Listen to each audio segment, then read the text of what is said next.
So खुलुमबाय नोंथांमोनखौ जोंनि बर' हारिनि बिएम सोदोब चेनेलाव फिन खेबसेबाव बरायबावनाय थाबाय। दिनै जोंजों दङ इउजि सार,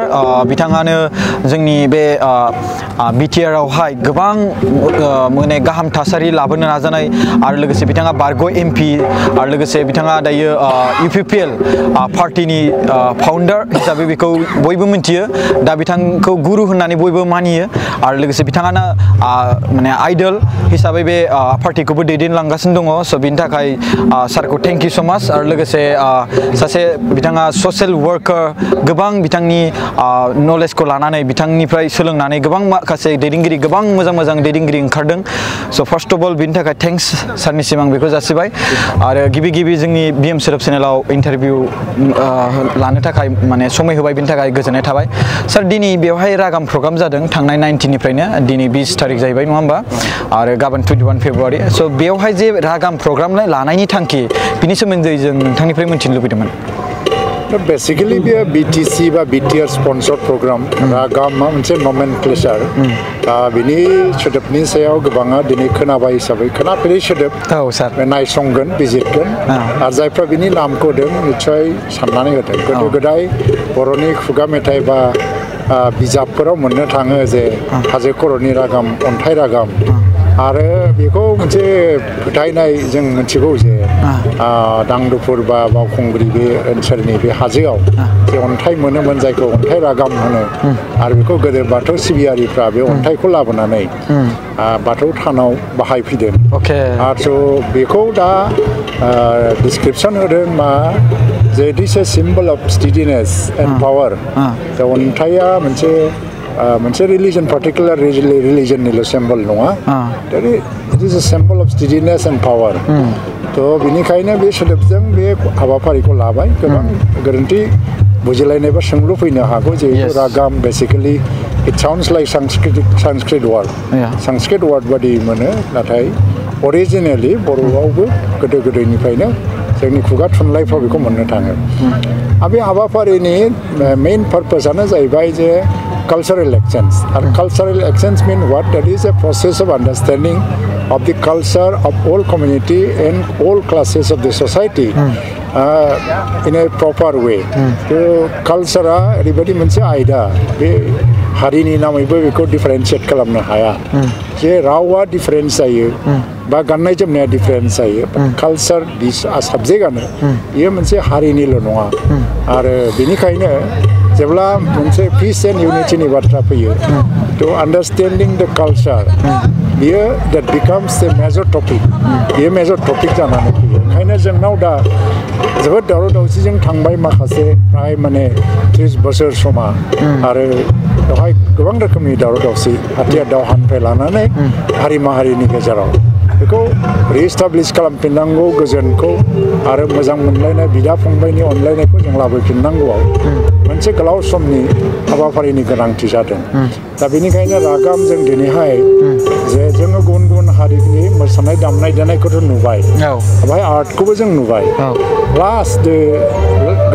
लासै बियो मोनसे इन्टारनेसनेल इभेन्ट जालाङोबा, आरो बेवहाय ट्रेडिसनेल फुड कालचार एन्ड माखासे ट्रेडिसनेल जि मोनसे आयदाफोर दङ, बेखौ लानानैबो बेनि सायाव सावरायनांगौ एबा हाबा मावनांगौ गोनांथि दङ। स' अब्लासो बे रागाम जि मोनसे थांखि बेयो आबुं जाहैगोन। आं सानो बेनि गेजेरजों बे हाबाफारिनि गेजेरजों जाफुंहैगोन। And today, through this program, the intellectuals and the scholars, they have come here and participated. And after having seen all the activities and the program since yesterday, they have got the wider opportunity to understand about the culture of this area. So, जोंनि थांखिया जानांगौ जे बड'लेण्ड मोनसे culture, कमन कालचारनि जि मोनसे थांखि, बेखौ गायसननांगौ, गोजोनखौ लाबोफिननांगौ आरो दावगानायखौ लाबोफिननांगौ। So sir, dayo ang मोनसे बाथ्रा बेखौ मिथिनो लुबैदों जोंहा फेमास स्काल्पटार मिस्टार जनक नार्जारी सार बिथाङा बिस्वा भारती इउनिभार्सिटिनिबो सासे प्रफेसारमोन आरो लोगोसे दा बिथांजों मैया आं मोगा-मोगि खालामदोंमोन स' बिथाङा मोनसे दुखु फोरमायदों सार बे दुखुआनो जाहैबाय कि बिथाङाबो मोनसे बेवहाय गावनि रोंगौथिखौ लानानै मोनसे नेरसोन खालामलांनो लुबैदों आरो जाहाथे बिथांनिफ्राय सोलोंनानै जाहाथे जोंनि बर'निफ्रायनो आरो ओंखारबावो बेयावहाय माने गावखौ थांनाय सिगांनि सरकारा फाइनेन्स खालामाखैमोन जाहैदों बिनि सायावहाय बिथाङा 15टा कान्ट्रिसआव भिजिट खालामबाय जाहैदों आरो मोनसे कान्ट्रिसआ खमैबो मोनथाम मोनब्रैसो सिटि भिजिट खालामबाय आरो 45-46 फिट बिथाङा स्काल्पचार खालामनानै गारबोबाय स' माने दानख'नानै बेबायदि हाबाफारि आर्ट खालामना गारबोबाय दा बिथाङाबो जोंनि नैबे बिटिआरनि सिङाव थांनाय नैबे गोजों बा माने गोजोन बे नोगोर एबा क'क्राझाराव मोनसे बेफोरबायदि माने नेरसोन खालामलांनो लुबैदों बिनि थाखाय बिथांखौ सापर्ट खालामगोन ना खालामा सार जनक जंकर नार्जारिया बयनिबो मिथिजानाय सासे सुबुं आरो बर'नि जे कालचारेल रिभलिउसननि बाथ्रा बुंदों जे 20 जौथाइनि गिबि बाहागो जे 1911 बा 24 सोनिफ्रायनो बर'आव लेंगुवेज लिटारेचार कालचारनि जे रिभलिउसन जाबोदों सेंग्रा हिसाबै आबसु जोनोम जानायावबो बे दङ अल बर' स्टुडेन्टस इउनियन जोनोम जानायावबो आरो बिथराइ आफाद मोनसे कालचारेल अर्गानाइजेसन दानायावबो बे दङ आरो बियो इनभल्भमेन्टआव दङ नंगौ बियो माने जि आर्ट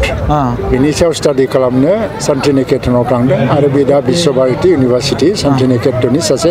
प्रफेसार आरो बे दा बर' हिसाबैल' नङा ग्लबेल सिटिजेन बियो गासै मुलुगनिनो आरो बिनि मावनाय दांनायखौ जों दुनिया मिथिगौ दा जोंनाव बिथांनि जि आर्ट बे आर्टखौ प्रम'सन खालामनांगौनि थाखाय जि नांगौबायदि सिटुवेसना गैयामोन फाइनान्सियेल सापर्टखौ होनो हाखायाखै नाथाय बिथाङा बुंगासिनो दङ बे ओनसोलावबो मोनसे फुल फ्लेजेड जे आर्टनि इउनिभारसिटि जानो हायो दा आर्टनि इउनिभारसिटिखौ खालामनांगौब्ला दा बेसिक फाउन्डेसना दा क'क्राझाराव मिउजिक एन्ड फाइन आर्ट्सनि जे कलेजबो दङ कलेज खालामनानैबो खालामनो हायो दा दिनै मैया मोनसे डिसकासन जादों सेमिनार आंनो शेयार खालामदोंमोन बे इस्युआवल' फैदों ओंखायनो बिथांबादि थांनानै थासान्दियावनो जिहेतु गाइडेन्स होनो हायो जोंनाव मिउजिक एन्ड फाइन आर्ट्सआव बिनि स्टुडेन्टस बहुद दं गोबां दङ दा नाथाय बिसोरो खामानि गैया दा आरो जोंनाव दा आर्ट एक्जिबिसन खालामनानै थांनानै थानो हाया आरो बेखौ जों बुजियाखैनो दा बे थासारिखौ लाबोनांगौबा बिथांनि जि बोसोनफोर बेखौ नायनानै जों इयुनाव जे मिउजिक एन्ड फाइन आर्ट्सनि मोनसे फाइन आर्ट्सनिनो फुल फ्लेजेड मोनसे इउनिभारसिटि खालामलांनांगौनि हाबाफारि लानो हायोबा बिथांनि सिमाङाबो जाफुंगोन आरो बिथांखौ जोङो एथ' बोसोराव जोंनि गेजेराव मोनाखैमोन दिनै मोनदों दा जों लेंहरबानो मोनो थ' बिथांनि मुङैबो जोङो बे ओनसोलाव माबा मोनसे गिदिर फसंथान जों गायसनलांनो हायो आं सानो बिथांनि जे साननाय बे दायो जाफुंसिगोन बिटिआरआव गोदान सरकार फैनायजों लोगोसे आरो लोगोसे सार आं बेखौबो मिथिनो लुबैदों दे दहायो थांनाय समावहाय मोनसे अपेन डिसकासन जादोंमोन विथ द actor actress means artist of our BTR स' बेवहाय मोनसे बाथ्रा बुंदोंमोन जोंहा जोंनि बिटिआरनि गाहाय मावफुंगिरि श्रीजुत प्रमद बर' सारा जे 50 लाख रां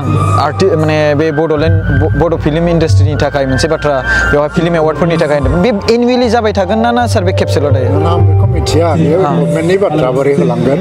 खिन्थु फिल्म इन्डास्ट्रि मोनसे जेरावबो दंसै दा माइक्र' फिल्म इन्डास्ट्रि बा रिजनेल फिल्म इन्डास्ट्रि बे कनसेप्टखौ डेभेलप खालामनो हायोबा गाज्रि नङा बेखौ प्राइभेटलि इनिसियेटिभ लानांगौ आरो गभर्नमेन्टआ बेखौ टाइम टु टाइम सापर्ट खालामलांबाय थागोन आरो आंनिफ्राय आं जेब्लायबो बेखौ बे कनसेप्टखौ आं सापर्ट खालामो गभर्नमेन्ट बाजेटआथ' आरो बोसोरे सोलायबाय थायो मालाबा समाव फैसा दं मालाबा फैसा गैया जोङो बेखौ ओरैबायदिबो खालामलांनांगौ जे मोनसे प्राइभेट इन्डास्ट्रि हारसिङैनो सेल्फ सास्टेइन खालामलांनो हानाय जोङो खालामनानै लानांगौ बलिउडफ्राबो सेल्फ सास्टेइन नाथाय गभर्नमेन्टआ टाइम टु टाइम बे बलिउड इन्डास्ट्रिनो प्रब्लेम जायोबा मालाबा आंखाल गोलैयोबा फाइनान्सियेल सापर्टखौ गभर्नमेन्टआ होयो थिग बिदिनो जोंबो बिटिआर सरकारा टाइम टु टाइम फाइनान्सियेल सापर्टखौ होलांनांगौ नाथाय बेसिक जोंनि पार्पसआ जानांगौ बे फिल्म इन्डास्ट्रियाबो सेल्फ सास्टेइन मोनसे इन्डास्ट्रि जालांनांगौ थेंक इउ सार